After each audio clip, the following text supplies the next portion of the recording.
aing mah kaget barudak aing mah ieu. Ngadenge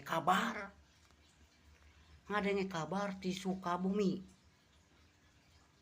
Aya anu laporan barudak. Ngan eta nu dipikaheran ku aing ka mana? Aparat desa satempatna arareuweuh eta teh kitu.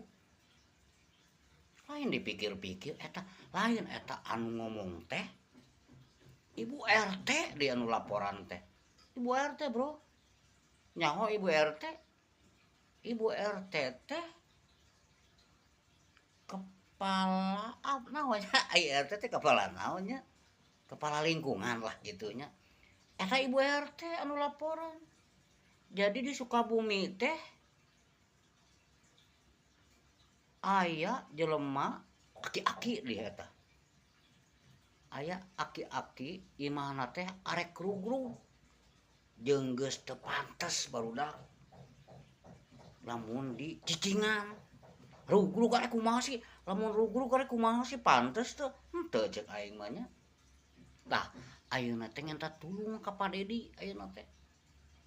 Da kulantaran cenah. Kalurah ka RW mah meureun ka saperangkat desa geus laporan. Tapi eueuh anu ngarespon. Tah, cek aing di kumaha goblok.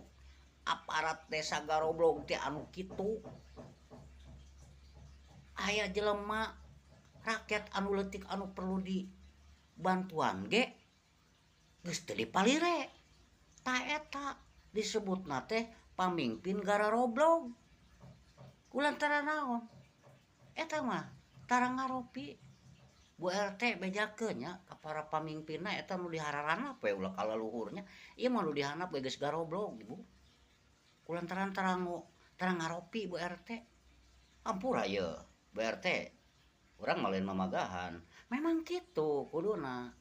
Cek aing ge kumaha Bu RT ari jadi pamingpin mah tingalikeun ka rakyatna anu leutik.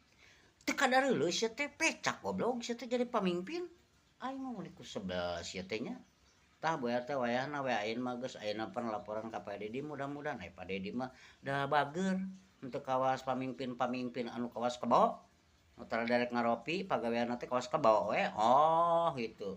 Da hayang malah hayang dibere meureun nya koplok da eta mah. Kitu we Pak kitu we Bu RT nya. Di pusat masuk kitu. Ulah poho Bu RT ngopi. Bu RT ge ame seger jadi ulah sieun Bu RT. Sok we